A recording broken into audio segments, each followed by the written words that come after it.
ओम शांति। प्यारे भाई एवं बहनों, स्वागत है आप सबका आज की कहानी में।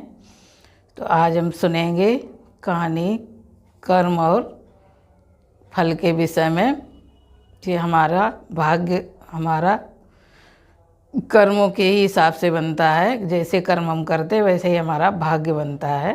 तो आज की कहानी है भाग्य के ऊपर और कर्म के ऊपर। सेठ जी थे, बहुत ही शिव जी की भक्ति करते थे, पूजा करते थे शिव की।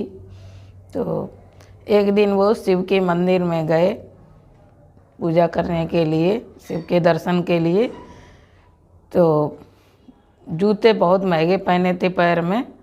तो जैसे ही मंदिर के बाहर पहुँचे, जूते उतारे तो उनके मन में संकल्प आया कि जूते कहीं कोई उठा ना ले जाए, चोरी ना कर ले, तो क्या करें। अंदर भी पहन के नहीं जा सकते हैं और बाहर उतार देंगे तो कोई उठा ले जाएगा तो पूजा में मन नहीं लगेगा, ये जूते का ही बार बार ख्याल आएगा।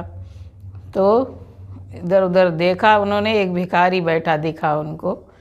तो उन्होंने उस भिखारी से कहा, क्या तुम थोड़ी मेरी मदद करोगे कि ये हम जब तक पूजा करके आएँ तब तक हमारे जूतों की तरफ ध्यान रखना, कोई उठा ना ले जाए।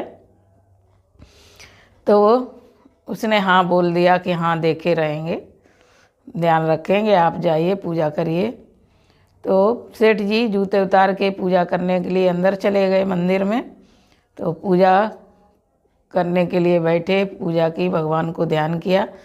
तो उनके मन में एक ख्याल आया कि भगवान, ये अजीब संसार है, कैसी ये दुनिया है कि जो कोई तो इतना लखपति करोड़पति है, इतने महंगे महंगे जूते पहनता है, इतनी महंगी महंगी चीज़ें खरीदता है, और कोई को पेट भर के रोटी भी नहीं मिलती है, भीख मांगनी पड़ती है। तो वो ये मन में सोच रहे थे अंदर मंदिर के। तो उन्होंने एक वहीं से संकल्प लिया, मन में सोचा कि आज हम जाके इस भिखारी को 100 रुपये देंगे। तो ये सोच के जैसे ही वो बाहर आए, निकले, तो देखा कि भिखारी को ढूंढा तो भिखारी भी नहीं था, उनके जूते भी वहाँ पे नहीं थे। तो थोड़ी देर इंतज़ार भी किया सेठ जी ने, इधर उधर देखते रहे कि शायद किसी काम से गया होगा तो आ जाएगा। तो वो देखते रहे, थोड़ी देर नहीं आया, 5 मिनट, फिर इसके बाद वो वहाँ से चल दिए। जब चल दिए ऐसे ही नंगे पाँव, तो रास्ते में एक उन्हें रोड पे ही फुटपाथ पे चप्पल जूते बेचने वाला दिखा। तो उन्होंने सोचा कि एक चप्पल खरीद लेते हैं, पहन लेते हैं, नंगे पाँव जाने से घर तक ठीक नहीं रहेगा, तो एक जोड़ी चप्पल पहन लेते। चप्पल पहनने के लिए वो उस फुटपाथ पे उस चप्पल बेचने वाले के पास गए। तो जब चप्पल देखी तो उन्हें अपने जूते भी वहीं दिखाई दिए रखे हुए।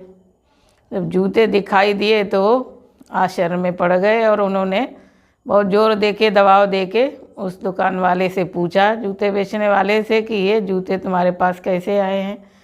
तो उसने बताया कि एक भिखारी ये 100 रुपये में जूते बेच के गया है।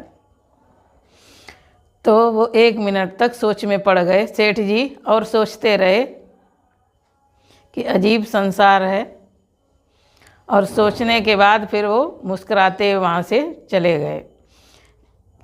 तो क्योंकि उनके मन की सब शंकाएं ख़त्म हो गई थी, जो मन के प्रश्न थे, जो मन में तरह तरह के, वो ख़त्म हो गए थे।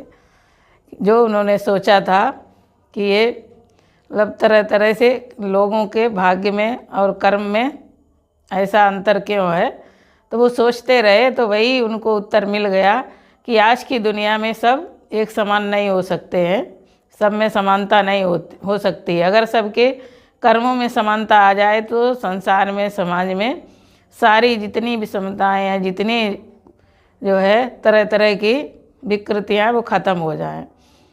तो उनको उत्तर मिल गया कि भगवान सबको